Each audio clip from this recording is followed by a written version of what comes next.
Hey everyone! The last couple videos I made were pretty bulky, and the next 2 or 3 videos that I make are also going to be on the heavy side, so if you don't mind, I'm going to dial it down a bit here with a recap of stuff that I've been reading lately. It has been quite some time since I did one of these, so if you're a newcomer here, hi, welcome, thank you for watching. You might be saying, this is a book channel too? I thought you just talked about movies. Yes, occasionally. I actually started out reviewing books, but movie reviews are much more popular and more interesting, I think, because you get to have visual aids. And this is mostly just me sitting here talking. But I do love books and reading, and I always have, and I like to share what I've been reading lately with those of you who would be interested. So, here you go.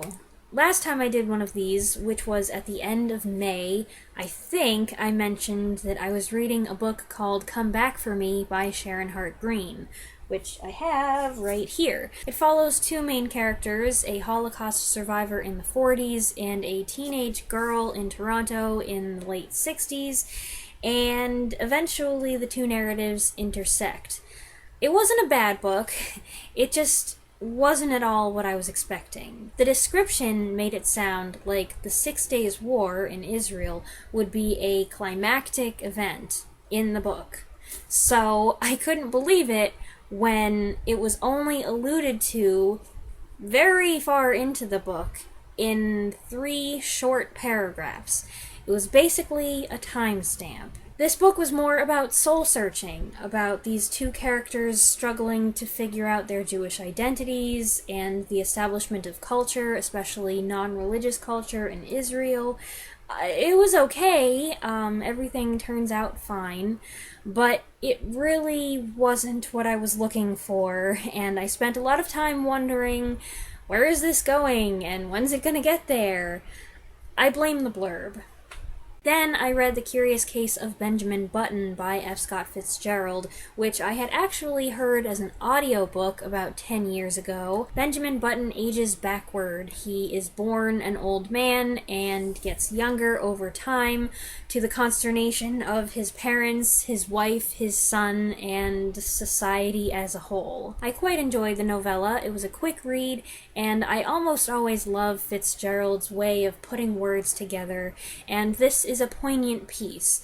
It's a bizarre story, and it's got quite a lot of humor, but it's also very sad, with a tragic trajectory that reminds me of the 1950s science fiction novel Flowers for Algernon by Daniel Keyes, which I'm a fan of.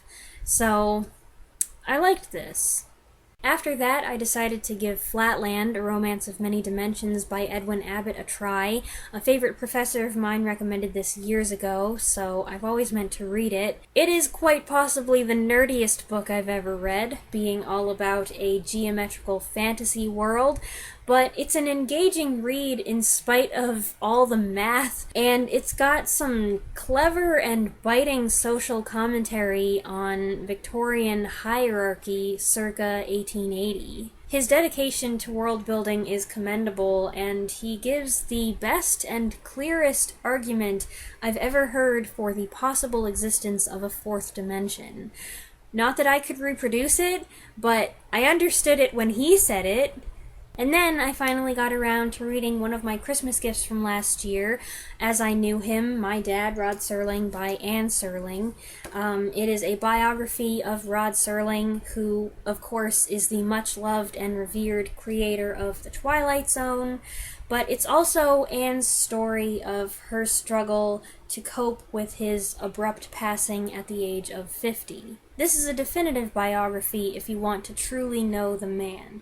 Anne dispels myths, shares intimate stories from their life at home, where you find out what a delightfully fun and silly person he was, which is something you would probably never guess from watching him on The Twilight Zone, and she reveals her father's private thoughts and feelings, hopes, and disappointments. If you want to know more about Rod Serling as a person, not just the facts of his career, I don't think you need look further than this.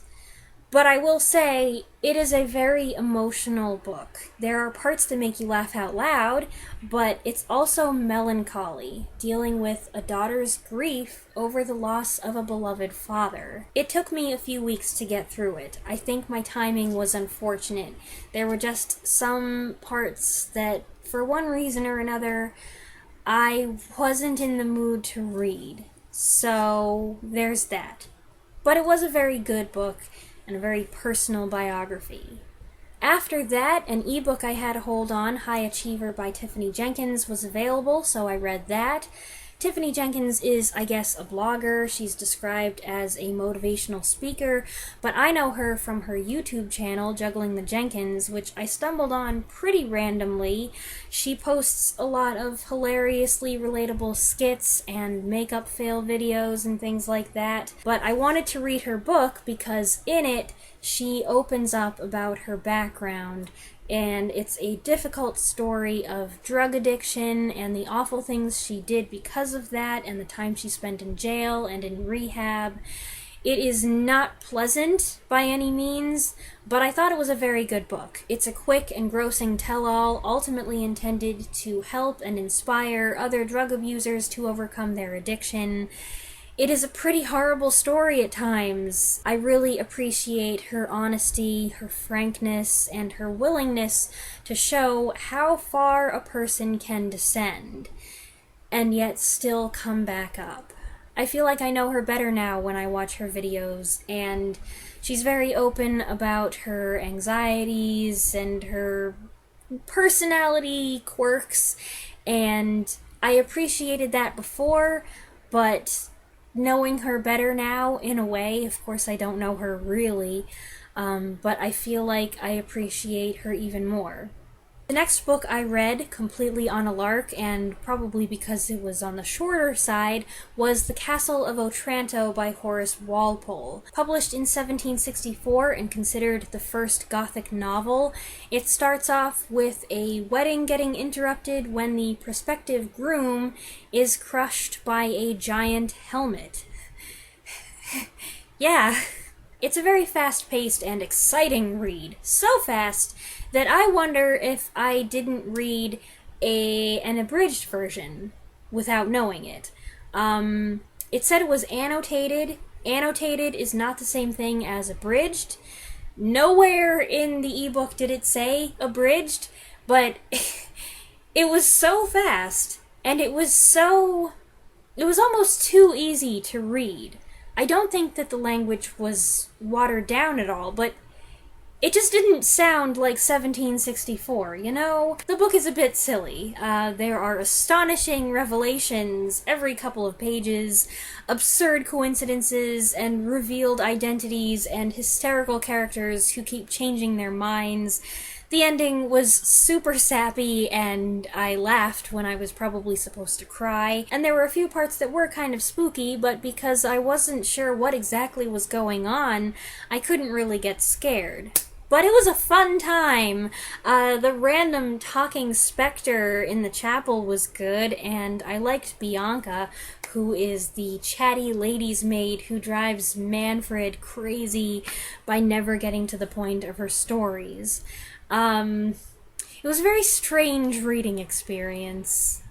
By this point, I was itching for something light, romantic, and contemporary, so I went on overdrive looking for something that fit the bill, but the only thing that kind of fell into that category that was available, because apparently everybody else wants to read something light, romantic, and contemporary right now, was Evvie Drake Starts Over by Linda Holmes, which is a contemporary romance with some humor, but it's not very light. Evvie Drake is a woman in her early 30s whose husband died a year ago. He was a jerk, but everyone else in their small town in Maine believes that he was wonderful and awesome and the best doctor ever, and they assume that she's still pining for him, unaware that the day he died, she was packing up the car and preparing to leave him. So that's awkward. She ends up renting the attached apartment to a pro baseball pitcher who has inexplicably lost his ability to pitch. They help each other, or try to, and begin a relationship.